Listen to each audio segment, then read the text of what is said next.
SIR ಅಲ್ಲಿ ನಿಮ್ಮ ಹೆಸರಿಲ್ಲ ಅಂದ್ರೆ ಸರ್ಕಾರ ಏನ್ ಹೇಳುತ್ತೆ, ನೀವು ಈ ದೇಶದವರೇ ಅಲ್ಲ ಅನ್ನುತ್ತೆ. ಈ ದೇಶದಲ್ಲಿ ಸಂವಿಧಾನ ನಮಗೆ ಆರ್ಟಿಕಲ್ 21, ಆರ್ಟಿಕಲ್ 14, 15 ಕೆಲವು ಹಕ್ಕುಗಳನ್ನ ಕೊಡುತ್ತೆ. ನಾನು ಈ ದೇಶದಲ್ಲಿ ಹುಟ್ಟಿ ಈ ದೇಶದ ನಾಗರಿಕ ಅಂತ ಆದ್ಮೇಲೆ ನಾನು ಹಸಿವಿನಿಂದ ಸಾಯದಂತೆ ನೋಡಿಕೊಳ್ಳುವ ಜವಾಬ್ದಾರಿ ಸರ್ಕಾರ. ಅದಕ್ಕೆ ಸರ್ಕಾರ 5 ಕೆಜಿ ಅಕ್ಕಿ ಕೊಡುತ್ತೆ. ಕೊಡಲಿಲ್ಲ ಅಂದ್ರೆ ನಾವು ಕೊಡಬಾರ್ದು ಇಟ್ಕೊಂಡು ಕೇಳಬಹುದು. ನರೇಗಾ ಅಂತ ಬಂದಿದ್ದು 20 ವರ್ಷ ಕಿತ್ತಾಕದಲ್ಲಿ ನರೇಗಾ ಅಂತ ಬಂದಿದ್ದು ಅದಕ್ಕೋಸ್ಕರ ನನ್ನ ಕೆಲಸ ಇಲ್ಲ ಹಳ್ಳಿನಲ್ಲಿಂದ ಗ್ರಾಮ ಪಂಚಾಯತ್ ಹೋಗ್ಬಿಟ್ಟು ನಾನು ಕೇಳಿದ್ರೆ 15 ದಿವಸದಲ್ಲಿ ಕೆಲಸ ಕೊಡಬೇಕು, ಇಲ್ಲ ಅಂದ್ರೆ ಅನ್ಎಂಪ್ಲಾಯ್ಮೆಂಟ್ ಅಲಯನ್ಸ್ ಕೊಡಬೇಕು. ಕನಿಷ್ಠ ಸರ್ಕಾರಿ ಆಸ್ಪತ್ರೆಗಳಲ್ಲಿ ಗೋಲಿ ಔಷಧಿ ಆದರೂ ಕೊಡಬೇಕು. ಇವೆಲ್ಲವೂ ಕೂಡ ಕಡ್ಡಾಯ ಇತ್ತು. ಇವೆಲ್ಲ ನನಗೆ ಯಾವಾಗ ಸಿಕ್ತಿತ್ತು? 5 ಕೆಜಿ ಅಕ್ಕಿ, ನೀವು ಹೋರಾಟ ಮಾಡಿದ್ರೆ ನಿಮಗೆ ಮನೆ, ಇವೆಲ್ಲ ಯಾವಾಗ ಸಿಗುತ್ತೆ? ನಾನು ಈ ದೇಶದ ನಾಗರಿಕ ಆದರೂ ಸಿಗುತ್ತೆ. ನಾನು ಈ ದೇಶದ ನಾಗರಿಕ ಅಲ್ಲ ಅಂದ್ರೆ ನನ್ಗೆ ಯಾವ ಹಕ್ಕುಗಳು ಇರುತ್ತೆ? ರೈತರು MSP ಕೊಡಬೇಕು ಅಂತ ಹೋರಾಟ ಮಾಡ್ತೀನಿ. ಈ ದೇಶದ ರೈತರ ಹಕ್ಕನ್ನು ರಕ್ಷಿಸಬೇಕು. ನೀವು ಈ ದೇಶದವರಾಗಿರ್ಬೇಕು. ಅಂಗಡಿ ಓಪನ್ ಮಾಡ್ತೀರಿ, ನ್ಯಾಷನಾಲಿಟಿ ಅಂತ ಒಂದು ಕಾಲಂ ಇರುತ್ತೆ, ಇಂಡಿಯನ್ ಅಂತ ಸಾಬೀತು ಮಾಡ್ಕೋಬೇಕು. ಇನ್ನು ಮುಂದೆ SIR ಕೇಳ್ತಾರೆ, ನಿಮ್ಮ ಆಧಾರ್ ಕಾರ್ಡ್ ಕೇಳಲ್ಲ, ವೋಟರ್ ಕಾರ್ಡ್ ಕೇಳಲ್ಲ, ರೇಷನ್ ಕಾರ್ಡ್. SIR ಅಲ್ಲಿ ನೀವು ಇಲ್ಲ ಅಂದ್ರೆ ನೀವು ಈ ದೇಶದವರೇ ಅಲ್ಲ ಅಂದ್ಮೇಲೆ ಏನ್ ಮಾಡ್ತಾರೆ? ಅಮಿತ್ ಶಾ ಏನ್ ಹೇಳಿದ್ದಾರೆ? SIR ಅಲ್ಲಿ ಹೆಸರಿಲ್ಲದವರನ್ನ 5 ವರ್ಷದ ಒಳಗಡೆ ದೇಶ ಬಿಟ್ಟಾಚೆ ಓಡಿಸ್ತೀವಿ. ಎಲ್ಲಾ 31 ರಾಜ್ಯಗಳಲ್ಲೂ ಕೂಡ SIR ಮಾಡಿ. ಯಾಕಂದ್ರೆ SIR ಮುಖವಾಡ ಧರಿಸಿರುವ NRC ನಲ್ಲಿ ಏನ್ ಪ್ರಶ್ನೆ ಕೇಳ್ತಿದ್ರು ಅದನ್ನೇ NRC ಅಂತ ಪ್ರಶ್ನೆ ಕೇಳಿದ್ರು ನಾವು ಒಳ್ಳೆ ಹೇಳ್ತೇವೆ. ಈಗ SIR ಯಾಕೆ ಕಡಿಮೆ ಜನ ಅಂತ ನಾವು ವ್ಯತ್ಯಯ ಪಡ್ತಾ ಇದ್ದೀವಿ ಅಂತಂದ್ರೆ ಜನಕ್ಕೆ ಗೊತ್ತಿಲ್ಲ. SIR ಅಂದ್ರೆ NRC ಅಂತ ಗೊತ್ತಿಲ್ಲ. SIR ಅಂದ್ರೆ ನಾಗರಿಕತ್ವದ ಪರಿಶೀಲನೆ ಅಂತ ಇದುವರ ತನಕ ಚುನಾವಣಾ ಆಯೋಗ ಜನವರಿ 22 ತನಕ ಈ ಸತ್ಯವನ್ನು ಬಿಟ್ಟುಕೊಟ್ಟಿರಲಿಲ್ಲ. ಸುಪ್ರೀಂ ಕೋರ್ಟ್ ಅಲ್ಲಿ ಜನವರಿ 22ನೇ ತಾರೀಕು ಸುಪ್ರೀಂ ಕೋರ್ಟ್ ಪೀಠದಲ್ಲಿ ಜ್ಯೋತಿರ್ಮಯ ಬಾಗ್ಚಿ ಅಂತ ಒಬ್ಬರು ಜಡ್ಜ್ ಇದ್ದಾರೆ. ಅವರು ನಿರ್ದಿಷ್ಟವಾಗಿ ಕೇಳಿದ್ರು, ಏನಕ್ಕಾಗಿ ನೀವು ಮಾಡ್ತಿದ್ದೀರಾ ಅಂತಂದ್ರೆ ಅವರು ಸ್ಪಷ್ಟವಾಗಿ ಹೇಳಿದ್ದೇನಪ್ಪ ಅಂದ್ರೆ ಚುನಾವಣಾ ಆಯೋಗ 2002ರಲ್ಲಿ ನಾವು ನಾಗರಿಕತ್ವ ಕಾಯ್ದೆಗೆ ತಿದ್ದುಪಡಿ ತಂದಿದ್ದೀವಿ. ನಾಗರಿಕತ್ವ ಕಾಯ್ದೆಗೆ ತಿದ್ದುಪಡಿ ಆದ ನಂತರ SIR ಮಾಡಿಲ್ಲ ನಾವು. ಆದ್ದರಿಂದ ಈ SIR ನ ನಾಗರಿಕತ್ವ ಪರಿಶೀಲನೆ ಮಾಡುವುದಕ್ಕಾಗಿಯೇ ಬಳಸಿಕೊಳ್ಳುತ್ತೇವೆ ಅಂತ ಯಾವ ಅನುಮಾನವೂ ಬೇಡ. ಇದು ಮತಪಟ್ಟಿ ಪರಿಷ್ಕರಣೆ ಅಲ್ಲ.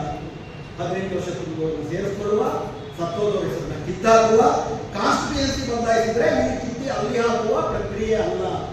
ಇದು ಈ ದೇಶದ ಪ್ರತಿಯೊಬ್ಬ ಭಾರತೀಯನ ಅಗ್ನಿ ಪರೀಕ್ಷೆ. ನೀವು ಭಾರತೀಯರನ್ನ ಸಾಬೀತು.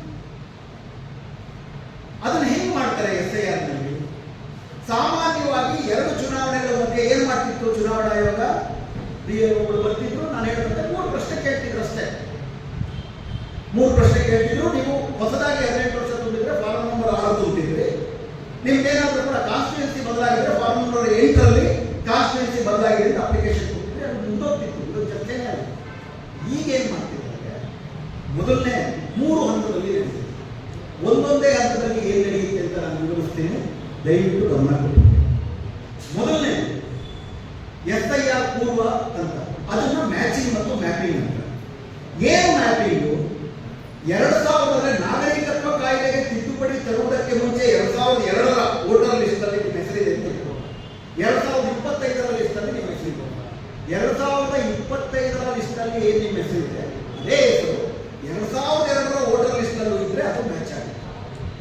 ಮ್ಯಾಚ್ ಆದ್ರೆ ಮ್ಯಾಪ್ ಆಗುತ್ತೆ. ನೀವು ಒಂದು ಸತಿ ಮ್ಯಾಪ್ ಆದ್ರೆ ನೀವು ಯಾವುದೇ ಡಾಕ್ಯುಮೆಂಟ್ ಕೊಡ್ಬೇಕಾಗುತ್ತೆ. ಮ್ಯಾಪಿಂಗ್ ಆದ್ರೆ 2002 ನಾನು ಹುಟ್ಟೇ ಇರೋದಿಲ್ಲ, ಅಥವಾ ನಾನು 18 ವರ್ಷ ತುಂಬಿದ್ದೆ 2004ಕ್ಕೆ, 2002 ನನ್ನ ಹೆಸರು ಇರುತ್ತೆ. ಅದಕ್ಕೆ ಏನ್ ಹೇಳ್ತಾರೆ, ನಿಮ್ಮ ಹೆಸರು ಮಾತ್ರ ಇರಬೇಕಾಗಿಲ್ಲ, ನಿಮ್ಮ ಅಪ್ಪ ಅಮ್ಮನ ಹೆಸರಿದ್ದರೂ ಕೂಡ, ನಿಮ್ಮ ಅಪ್ಪ ಅಮ್ಮನ ಹೆಸರಿದ್ದು ನೀವು ನಿಮ್ಮ ಅಪ್ಪ ಅಮ್ಮನ ಮಗನೋ ಮಗಳೋ ಅಂತ ಸಾಬೀತು ಮಾಡೋದು ದಾಖಲೆ ಇತ್ತು ಅಂತಂದ್ರೆ ಅದು ಕೂಡ ಮ್ಯಾಚಿಂಗ್ ಇತ್ತು, ಮ್ಯಾಪಿಂಗ್ ಆಗುತ್ತೆ. ನೀವು ಹೆಸರು ತೋರಿಸ್ತೀವಿ. ಇದಕ್ಕೆ ಏನ್ ಮಾಡಬೇಕು? BLO ಮನೆ ಬರಬೇಕು, ಲಿಸ್ಟ್ ತಗೊಂಡ್ಬರಬೇಕು. 2002 ಲಿಸ್ಟ್ ತಗೊಂಡ್ಬರಬೇಕು, 2025 ಲಿಸ್ಟ್ ತಗೊಂಡ್ಬರಬೇಕು. ಕರ್ನಾಟಕದ 2002ರ ಲಿಸ್ಟ್ ಕನ್ನಡ, 2025ರ ಲಿಸ್ಟ್ ಇಂಗ್ಲಿಷ್. ಇದರಲ್ಲಾದ ಸಮಸ್ಯೆ ಏನು? ಉದಾಹರಣೆಗೆ ನನ್ನ ಹೆಸರು ಶಿವಸುಂದರ್. ಶಿವಸುಂದರ್ನ 4 ತರ ಇಂಗ್ಲಿಷ್ ಅಲ್ಲಿ ಬರುತ್ತೆ. ಕನ್ನಡದಲ್ಲಿ ಶಿವಸುಂದರ್, ಇಂಗ್ಲಿಷಲ್ಲಿ SIV ಅಂತ ತೆಲುಗಲ್ಲಿ ಶಾಯಿಲ್ಲ, ಯಾರೋ ತೆಲುಗ ಇದ್ದಂತೆ ಶಿವ ಸುಂದರ್ ಅಂತ. ಸುಂದರ್ ಇದೆ, ಸುಂದರ್ನ SUNDHAR, SUNDAR, SUNDER.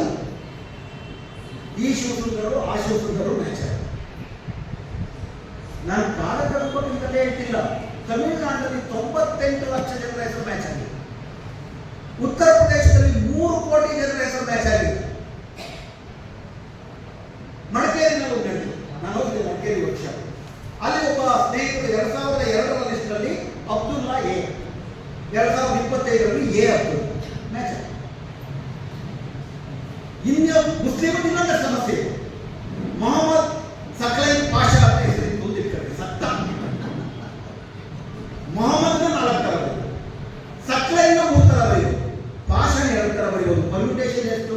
12 ಪರ್ಮ್ಯುಟೇಷನ್. ಹೆಣ್ಣು ಮಕ್ಕಳದು ಅದಕ್ಕಿಂತ ಈ ದೇಶದಲ್ಲಿ ಅತಿ ಹೆಚ್ಚು ವಲಸೆ ಹೋಗೋರು ಯಾರು? ತವರು ಮನೆಯಿಂದ ಗಂಡನ ಮನೆಗೆ ವಲಸೆ ಬರೋದು ಹೆಣ್ಣು ಮಕ್ಕಳ. ಅಪ್ಪನ ಮನೆಯಲ್ಲಿ ಒಂದು ಹೆಸರು, ಗಂಡನ ಮನೆಯಲ್ಲಿ ಒಂದು ಹೆಸರು. ಅಪ್ಪನ ಮನೆಯಲ್ಲಿ ಪಟೇಲು, ಗಂಡನ ಮನೆಯಲ್ಲಿ ಪಾಟೀಲ್. ಪಟೇಲು ಪಾಟೀಲು ಮ್ಯಾಚ್ ಆಗ. ಹೀಗಾಗಿ ಭಾರತದ ಏನು 12 ರಾಜ್ಯಗಳಲ್ಲಿ ನಡೆದಿದೆ, ಅತಿ ಹೆಚ್ಚು ಜನ ಮ್ಯಾಪಿಂಗ್ ಆಗದೆ ಇರೋದಕ್ಕೆ ಕಾರಣ ಏನಪ್ಪಾ ಅಂತಂದ್ರೆ ಸ್ಪೆಲ್ಲಿಂಗ್ ಮಿಸ್ಟೇಕ್ ದೊಡ್ಡ ಕಾರಣ. ಎಲ್ಲ ಬಿಡಿ, ನಿಮ್ಮ ಹತ್ರ ಆಧಾರ್ ಕಾರ್ಡ್ ಇರುತ್ತೆ, ರೇಷನ್ ಕಾರ್ಡ್ ಇರುತ್ತೆ, ವೋಟರ್ ಕಾರ್ಡ್ ಇರುತ್ತೆ. ಆ 3ರಲ್ಲೂ ನಿಮ್ಮ ಹೆಸರು ಒಂದೇ ತರ ಇದೆ ಇರೋದು. 37ರಲ್ಲಿ ಈ ದೇಶದ ಮೊದಲನೇ ಚುನಾವಣೆ ನಡೆದಾಗ ವೋಟ್ ಯಾರು ಹಾಕಬೇಕು ಅನ್ನೋ ಪ್ರಶ್ನೆ ಬಂದಾಗ ಯಾರಿಗೆ ಆಸ್ತಿ ಇದೆಯೋ, ಯಾರು ಇನ್ಕಮ್ ಟ್ಯಾಕ್ಸ್ ಕಟ್ತಾರೋ, ಯಾರಿಗೆ ಡಿಗ್ರಿ ಸರ್ಟಿಫಿಕೇಟ್ ಇದೆಯೋ ಅವ್ರು ಮಾತ್ರ ವೋಟ್ ಹಾಕಬೇಕು ಅಂತ ಬ್ರಿಟಿಷರು 1937ರಲ್ಲಿ ಕಾಯ್ದೆ ಮಾಡಿದ್ರು. ಈಗ ನಾವು ಇಟ್ಟಿರೋ ಈ ಜನರಲ್ಲಿ ನಮ್ಮ ಮುತ್ತಜ್ಜಿ ಜಾತಕದಲ್ಲಿ ನಾನು ಮಾತಾಡ್ತೀನಿ. ಯಾವ ನಮ್ಮ ಮುತ್ತಜ್ಜ ಮುತ್ತಜ್ಜಿ ಇನ್ಕಮ್ ಟ್ಯಾಕ್ಸ್ ಕಟ್ತಿದ್ರು? ಮುತ್ತಜ್ಜಿ ಬಿಡಿ, ನಾವು ಕಟ್ಟಿದ್ರು ಇನ್ಕಮ್ ಟ್ಯಾಕ್ಸ್. ಯಾವ ನಮ್ಮ ಮುತ್ತಜ್ಜ ಮುತ್ತಜ್ಜಿ ಡಿಗ್ರಿ ಪಡೆದಿದ್ರು? ಎಷ್ಟೋ ಸಮುದಾಯ ಇನ್ನೂ ಕೂಡ ಈ ಡಿಗ್ರಿ ಕಾಲಿಟ್ಟಿದ್ದಾರೆ. ಅಂದ್ರೆ ಈ ದೇಶದ ಬಡವರು ಓಟೆ ಹಾಕಿರಲಿಲ್ಲ 37 ಇಸ್ವಿನಲ್ಲಿ. ಸಂವಿಧಾನವನ್ನು ರಚಿಸಬೇಕಾದ್ರೆ ನಮ್ಮ ಸಂವಿಧಾನದ ಪ್ರಕಾರ ಮತದಾರರು ಯಾರು, ಮತದಾರರ ಹಕ್ಕು ಯಾರು ಕೊಡಬೇಕು ಅಂತಂದಾಗ ಬಾಲಗಂಗಾಧರ ತಿಲಕ್ ಕೆಲವರಿದ್ರು. ಅವರು ಮಹಿಳೆಯರು ಕೊಡಬಾರದು ಅಂತಿದ್ರು. ಮಹಿಳೆಯರಿಗೆ ಮಂಡಾಲ್ ಕೆಳಗಡೆ ಬುದ್ಧಿ, ಕೂಲಿಕಾರರು ಅವ್ರಿಗೆ ಗೊತ್ತಾಗುತ್ತೆ ದೇಶದ ಬಗ್ಗೆ. ಬ್ರಿಟಿಷರು ಹೇಳಿದಂತೆ ನಾವು ಯಾರು ಆಸ್ತಿವಂತರಿದ್ದಾರೆ, ಯಾರು ಡಿಗ್ರಿ ಪಡೆದಿದ್ದಾರೆ ಅವ್ರು ಮಾತ್ರ ಮತದಾನ ಕೊಡಬೇಕು ಅಂತ ಕಾಂಗ್ರೆಸ್ ಒಳಗಡೆ ಚರ್ಚೆ ಇತ್ತು.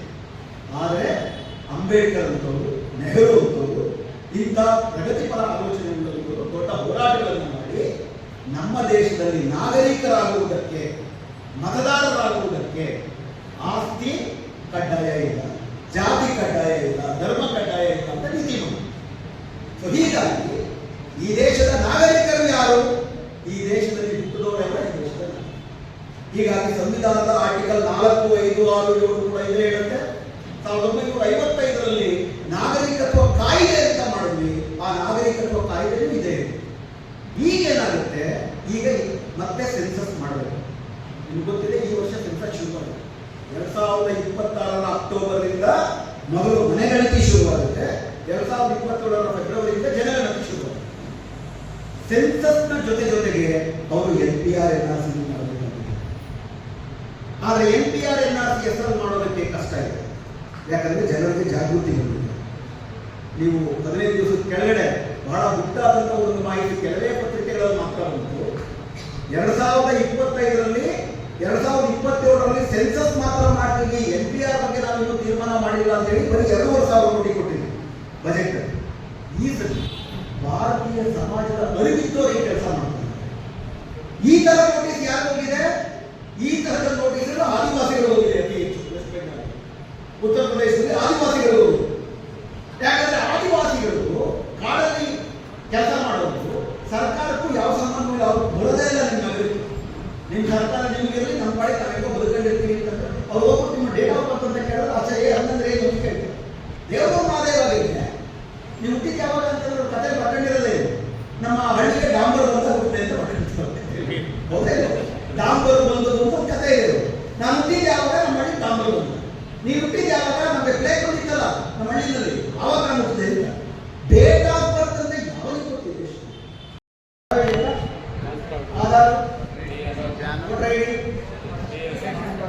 Card, DL,